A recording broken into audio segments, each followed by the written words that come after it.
Hi, this is Sripriya. Welcome to Sripriya's kitchen. இன்றைக்கி நம்ம பார்க்க போகிறது ரிச் க்ரீமி சீஸி பாஸ்தா. இதை வந்து நம்ம ரொம்ப ஈஸியாக குயிக்காக பண்ணிடலாம். நம்ம பாஸ்தா வேக வைக்கிற டைம் தான் 10 மினிட்ஸ் ஆகும். பட் குக்கிங் டைம் வந்து வெறும் 5 மினிட்ஸ் தான். டோட்டலாக 15 மினிட்ஸில் டீனேஜர்ஸ், சில்ட்ரன்ஸ் எல்லாருக்கும் பிடிச்ச ரிச் க்ரீமி சீஸி பாஸ்தாவை நம்ம பண்ணலாம். வந்து இதுக்கு வந்து பெரிய குக்கிங் எக்ஸ்பீரியன்ஸோ எதுவுமே தேவையில்லை. ஒன் திங் நம்ம கவனத்தில் வச்சுக்கணும், நம்ம பாஸ்தாவை குக் பண்ணுறப்ப சால்ட் சேர்ப்போம். ஸோ நீங்கள் குக் பண்ணுறப்ப சால்ட் சேர்க்குறப்ப டேஸ்ட் பண்ணி பார்த்துட்டு நம்ம தேவையான அளவு ஆட் பண்ணணும். சில்லி ஃப்ளேக்ஸ் உங்கள் காரத்துக்கு தகுந்த மாதிரி ஆட் பண்ணிக்கலாம். எல்லாமே நம்ம இஷ்டம்தான். ஃப்ரெஷ் க்ரீம் இல்லை அப்படின்னா மில்க் சேர்த்துக்கலாம். நான் இந்த தடவை ஃப்ரெஷ் க்ரீம் சேர்த்துருக்கேன், ஏன்னா ரிச்சாக இருக்கணுன்றதுக்காக. கொஞ்சம் மிடில் ஏஜ்டுனா நீங்கள் வெறும் மில்க் மட்டும் சேர்த்து பண்ணலாம்.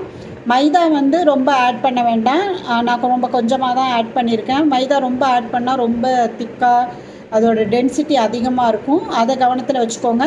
இந்த இட்டாலியன் ஹெர்ப்ஸ்லாம் வாங்கி வச்சுக்கிட்டோன்னா நம்ம ஈஸியாக டக்குன்னு பீட்ஸா, பாஸ்தா எல்லாம் நம்மளால் செஞ்சு கொடுக்க முடியும். இந்த ஒரு கப்பு வந்து நம்ம ஹோட்டலில் வாங்கினோம் அப்படின்னா 300 ருபீஸ் ஆகும்.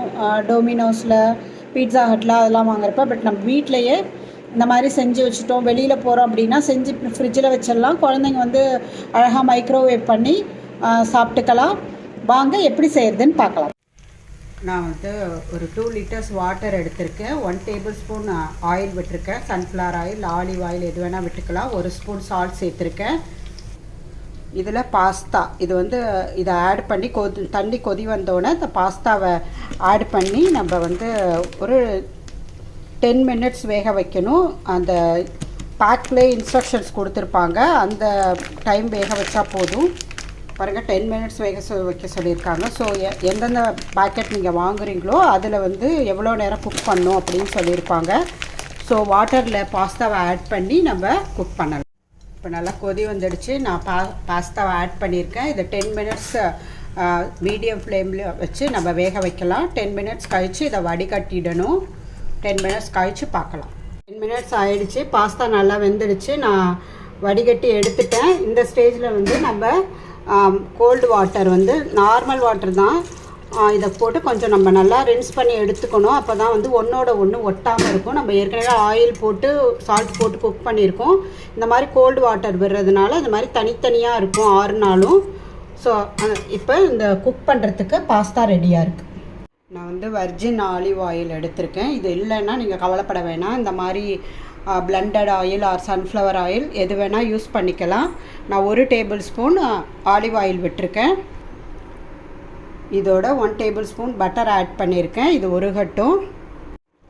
நான் இப்போ வந்து 1 டேபிள் ஸ்பூன் மைதா ஆட் பண்ணியிருக்கேன். இதோ நம்ம ராஸ்மெல் போகணும், மைதாவோட ராஸ்மெல். இப்போ இந்த பட்டர் ஆலிவ் ஆயிலில் நம்ம கொஞ்சம் நேரம் குக் பண்ணலாம். சிம்மில் வச்சுருக்கேன். சிம்மில் வச்சு குக் பண்ணுங்கள், அப்போ தான் பேர்ன் ஆகாமல் இருக்கும். இப்போ மைதா நல்லா ரோஸ்ட் ஆகிடுச்சு பாருங்கள், எனக்கு நிறம் மாறி இருக்குது. இப்போ வந்து நான் வந்து ஃப்ரெஷ் மில்க் ஆட் பண்ணுறேன். உங்கள்கிட்ட இல்லைன்னா மில்க் கூட ஆட் பண்ணிக்கலாம்.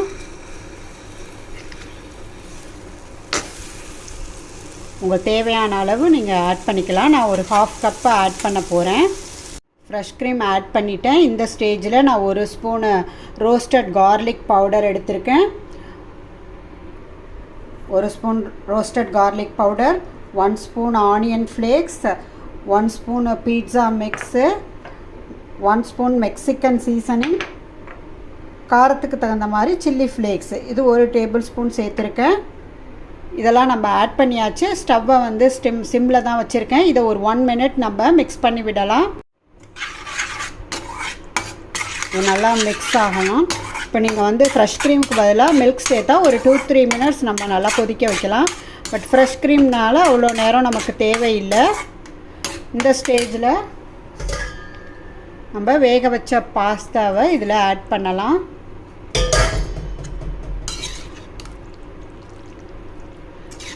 இப்போ நம்ம வந்து ஹாட் வாட்டர் ஒரு 1/4 கப்பு, இந்த ஸ்பைசஸ்லாம் இதில் ஏறுறதுக்காக 1/4 கப் ஆட் பண்ணலாம். ஏற்கனவே நம்ம வந்து பாஸ்தா வேக வைக்கிறப்ப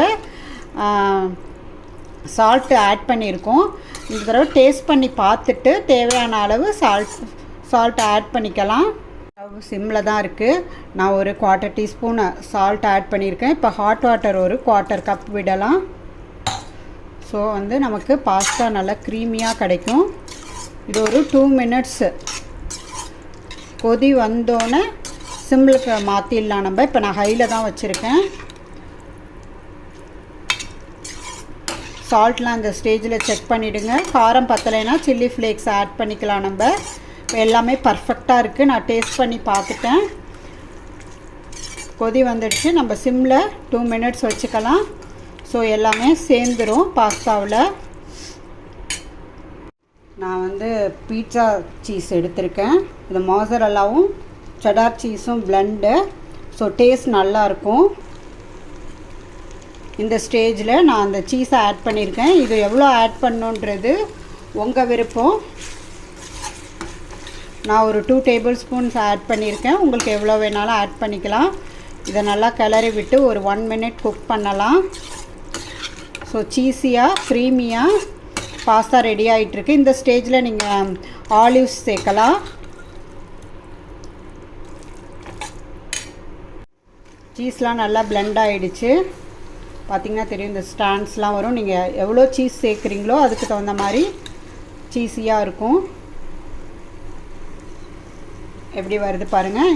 இப்போ சீஸி க்ரீமி பாஸ்தா ஈஸியாக டேஸ்டியாக பண்ணலாம். இப்போ நம்ம வேறொரு பாத்திரத்துக்கு நம்ம ட்ரான்ஸ்ஃபர் பண்ணிடலாம்.